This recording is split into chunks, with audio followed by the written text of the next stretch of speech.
और कुरान पढ़ते वक्त जिसको घबराहट हो, कुरान पढ़ते वक्त जिसको घबराहट हो, समझ जाना दो में से कोई एक चीज है, या तो उस पर किसी ने जादू किया है, या तो उसका ईमान उसके सीने से निकल गया है। अगर उस पर जादू नहीं है और उसका ईमान मौजूद है तो उसको कुरान पढ़ते वक्त ऐसा लगेगा कि और पढ़ और पढ़ और पढ़। वजह यह है, बहुत खूबसूरत वजह है, उसको दिल के कान से सुन ले। बहुत खूबसूरत वजह है। देखो, जब कोई शख्स परदेश जाता है, वतन से बाहर जाता है, अभी तो दुनिया सिमट गई और मुट्ठी में हो गई है दुनिया, तो कहीं आने जाने की अब उतनी अहमियत नहीं रह गई है।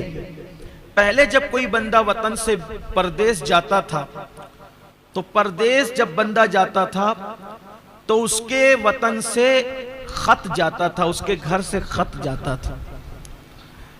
बल्कि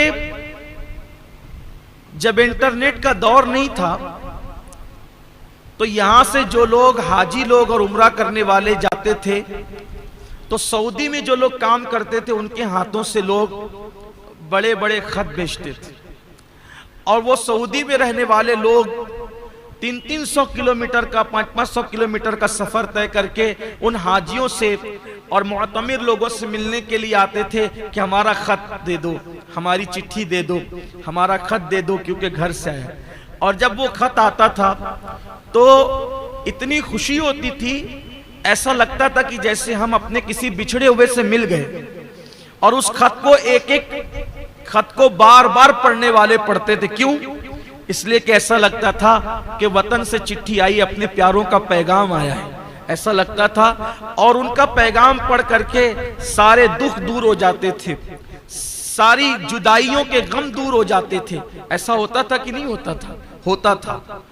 ठीक इसी तरह बिला तमसील, मिलाने के लिए नहीं, सिर्फ समझाने के लिए, हम भी परदेश में, यहां हम भी परदेश में हैं। हमारा वजूद दो चीजों का मुरक्कब है, हमारा वजूद दो चीजों का मुरक्कब है, एक हमारा जिस्म है और एक हमारी रूह है। तो जिस्म तो बना है यहां से और रूह आई है वहां से, परदेश से रूह आई है। तो अब चूंकि जिस्म यहां का है लेकिन रूह है परदेसी, तो अब ये रूह जिस्म के पिंजरे में बेचैन होती है, बेकरार होती है। किसके लिए? देश के लिए, वतन के लिए, यार के लिए। जहां से आई है उसके लिए फड़फड़ाती है, बेचैन होती है, बेकरार होती है।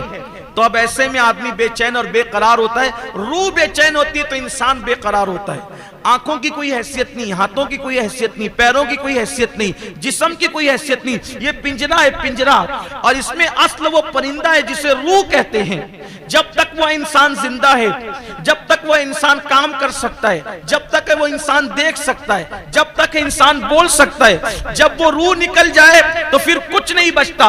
तो असल रूह है, रूह की ताकत असल है। जिस्म कुछ भी नहीं है, ये मिट्टी है, ये पिंजरा है, पिंजरा कुछ नहीं कर सकता। बल्कि पिंजरे की जीनत और खूबसूरत और आबादी उस वक्त तक है जब तक कि चिड़िया पिंजरे के अंदर बोल रही है। जिस दिन की चिड़िया पिंजरे से बाहर निकल जाएगी, पिंजरा सुना सुना हो जाएगा।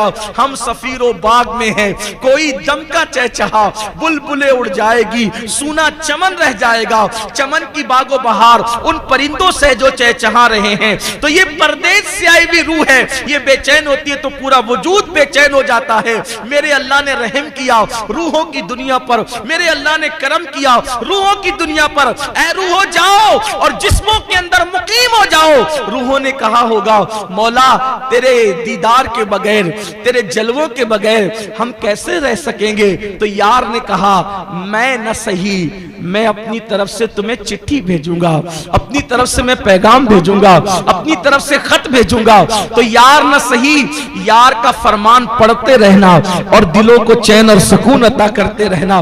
तो जब तिलावत कुरान की जाती है तो रूहों को सुकून मिलता है। रूह कहती है यार की चिट्ठी आई है, यार का पैगाम आया है, यार का फरमान आया है। इसीलिए इंसान के दिलों को सुकून मिलता है। मरने वाले के सराहने सूरह यासीन क्यों पढ़ते हैं?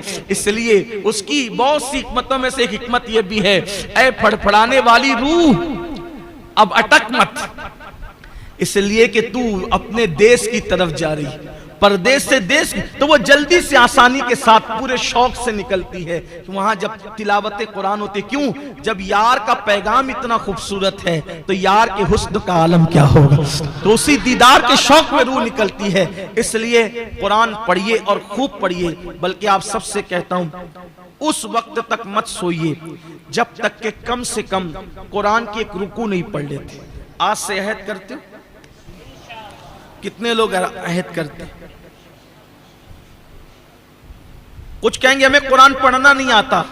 कोई बात नहीं, मैंने कहा ना मौलाना तजम्मुल साहब ने कुरान रिकॉर्ड करा दिया है। हेरा इस्लामिक चैनल पर जाइए और एक रुकू रोजाना सुनिए, एक रुकू सिर्फ सुनिए। अगर नहीं पढ़ सकते तो सुनिए और सीखने की कोशिश कीजिए। अल्लाह ताला सबको तौफीक दे। जज साहिबान तशरीफ ला चुके हैं, उन्होंने जो फैसला किया है वो फैसला हम सबको मानना है।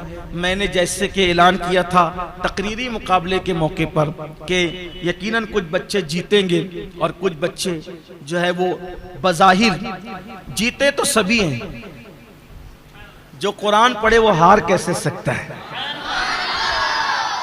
जो कुरान पढ़े वो हार, सब जीते, लेकिन किसी को इनाम मिलेगा मदरसे की तरफ से और किसी को इनाम मिलेगा अल्लाह की तरफ से। तो जिन्हें इनाम मिलेगा वो इनाम ले जाएं और जिन्हें इनाम नहीं मिलेगा हम उनके साथ हैं। मेहनत सब ने की, अल्लाह की मर्जी। बहुत अच्छा पढ़ा आप सब ने। अल्लाह पढ़ाने वालों को सलामत रखे, पढ़ने वालों को सलामत रखे।